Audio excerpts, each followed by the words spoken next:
আমার যখন খুব খারাপ লাগে, একাকিত্ব ফিল হয়, আমি ডিপ্রেস ফিল করি, তখন আমি মনে হয় যে কোথাও ঘুরতে যাব। আমার হাজব্যান্ড যদি বাসায় থাকে তাহলে তাকে জেদ করে হলেও আমি বাইরে নিয়ে যাই। যেহেতু আমার হাজব্যান্ড আর্মি পার্সন, সে 16 তারিখ থেকে কুষ্টিয়া ক্যাম্পে আছে, এই জন্য আমাকে সে কোথাও নিয়ে যেতে পারতেছে না। তাই আমি হুট করে ডিসাইড করলাম যে আমি, মা এবং আমার মেয়ে সহ ভাইয়ার কাছে যাব কুষ্টিয়াতে। আমার ভাইয়া কুষ্টিয়া ইউনিভার্সিটিতে পড়াশোনা করে, তার পড়াশোনা প্রায় শেষ, সে আর 1 মাস থাকবে কুষ্টিয়াতে, এরপরে সে বাসায় চলে যাবে। তাই আমার হাজব্যান্ডকে হুট করে ফোন দিয়ে বললাম যে আমি কুষ্টিয়াতে যাব ঘুরতে, এরপরে তো আমার ঘুরতে যাইতে পারবো না, তুমি তো ডিসেম্বর পর্যন্ত অনেক ব্যস্ত থাকবা। তো আমার হাজব্যান্ডও পারমিশন দিয়ে দিল। তো আসসালামু আলাইকুম এভরিওয়ান। এদিন ধরে আমার রাতে একদম ঘুমে হচ্ছে না, মানে আমি সারা রাত জেগে থাকি, দিনের বেলা 2-1 ঘন্টা ঘুমিয়ে আমার কভার হয়ে যাচ্ছে। আর এই তো আমার মেয়ে সকাল 6টার দিকে এসে ঘুম থেকে উঠেছে, ওঠার পরে আলমারির ভিতরে তার বাবা সেকশনে গিয়ে কাপড় দিয়ে খেলা করতেছিল, মাশাআল্লাহ। আমি আবার সকালবেলা 2টা ডিম পেঁয়াজ মরিচ দিয়ে হাত দিয়ে ভালো করে মেখে ফ্রাই করে খাইলাম, মেয়েও একটু খাইলো। তো সকালবেলা আমি উঠেই গাজরের হালুয়া করতেছিলাম এখানে। এই রেসিপিটা আমার পেজে দেওয়া আছে, আপনারা ট্রাই করে দেখতে পারেন।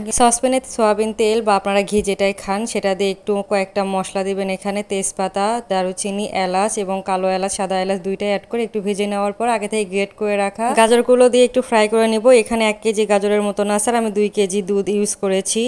আগে থেকে আমি দুধটা একটু ফেটিয়ে নিয়েছিলাম, এটাতে বেশি মজা হয়। গাজরটা হালকা আছে ভালো করে ফ্রাই করে নেওয়ার পরে 1.5 কেজি দুধটা দিয়ে আমি ভালো করে সিদ্ধ করে নেব। হাত দিয়ে যখন দেখবেন নরম হয়ে গিয়েছে, এরপরে চিনি, বাদাম যদি অ্যাড করতে চান বাদাম দেবেন। এখানে আমি 2 পদের বাদাম দিয়েছি, একটা হলো কাঠবাদাম, একটা নর্মাল বাদাম দিয়েছি। কাঠবাদামগুলো আমি একদম কুচি কুচি করে দিয়েছি। তারপর চিনি দেওয়ার পরে ভালো করে যখন ফ্রাই করে নেবেন, এরপরে লাস্টে ওই আগে থেকেই ফেটিয়ে রাখা দুধটা দিয়ে জাস্ট ফ্রাই করে নেবেন, হয়ে গেল। খুব মজা হয়, ট্রাস্ট। আর এই তো প্রত্যেক দিনের কাজ আমার, যেহেতু আজকে এগুলো কাজ করতে করতে আমার দুপুর হয়ে গিয়েছে, কারণ গাজরের হালুয়া করতে ওখানে আমার 1.5-2 ঘন্টার মতন চলে গিয়েছে। পুরো বাসাটা আমি ক্লিন করে গোসল দিয়ে আমি একটা লম্বা ঘুম দিয়েছিলাম। আমি খুব ইন্ট্রোভার্ট একটা পার্সন, আমি সবার সাথে খুব তাড়াতাড়ি মিশতে পারি না, বা যার সাথে মিশি তাকে একদম মনের সব কথা বলে দেয়, মানে একদম সবকিছু একদম ঢেলে দিব তার কাছে, আমার ভিতরে কিছুই রাখবো না। আমার লাইফ নিয়ে কিছু কথা বলি, আমি 2.5 বছর ধরে যশোর আছি এবং বাবার বাড়িতে যখন থাকতাম আমি বাসাতে তেমন বেরিয়ে হইতাম না।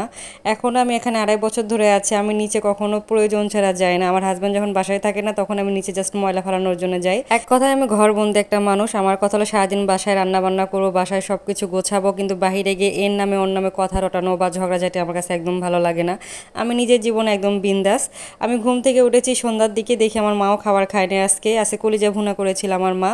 আমরা আবার খাওয়া দাওয়া করলাম সন্ধ্যার দিকে, মা আবার এখানে সেমাই রান্না করেছিল। কালকে শুক্রবারে বিকালবেলা আমরা বাসে উঠবো যশোর থেকে কুষ্টিয়া। আমার ভাইয়ার মেসে যেহেতু যাবো আমরা, তো এখানে তো খাবারের ব্যবস্থা ভালো নাও হতে পারে, এই জন্য ভাবতেছি আমার ভাইয়া যেগুলো পছন্দ করে আমার এবং মায়ের জন্য এগুলো সব বাসা থেকে আমি রান্না করে নিয়ে যাব। তো আমার মাকে বললাম তুমি রান্না করো, কারণ পৃথিবীর সব সন্তানদের কাছে তার মায়ের হাতে রান্না সবসময় বেস্ট হয়। তো আমার মা এখানে যা যা রান্না করেছে আমি মুখে বলে দিচ্ছি। এখানে রান্না করেছে সোনালী মুরগি আলু দিয়ে ঝোল করেছে, শিং মাছ ভুনা করেছে, কোয়েল পাখি মুরগি ভুনা করেছে এবং ডিম সিদ্ধ করে ফ্রাই করেছে, আর সাথে এরকম বেরেস্তা করেছে। তো আমার ভাইয়ের নাম মোহাম্মদ গোলাপ তালুকদার, আমি আদর করে গুল্লু বলে ডাকি ক্লাস 4 থেকে। তো আমার ভাইয়ার যেহেতু অ্যাজমা এবং অ্যালার্জির প্রবলেম, সবসময় সে ওষুধ খায়, এই জন্য অনেক খাবার সে খায় না, তাই তার জন্য সামান্য কিছু এগুলো আয়োজন করে নিয়ে যাচ্ছি। আশা করি সে খুশি হবে। রাতের বেলা আমি সবকিছু প্যাকিং করতেছি, মেয়ের জিনিস, আমার জিনিস, আমার মায়ের জিনিস, সবকিছু গোছানো কমপ্লিট। ইনশাল্লাহ আজকে রাতটা সব ঠিকঠাক হয়ে গেলে কালকে আমরা কুষ্টিয়া থাকবো। টাটা বাই বাই, আল্লাহ হাফেজ।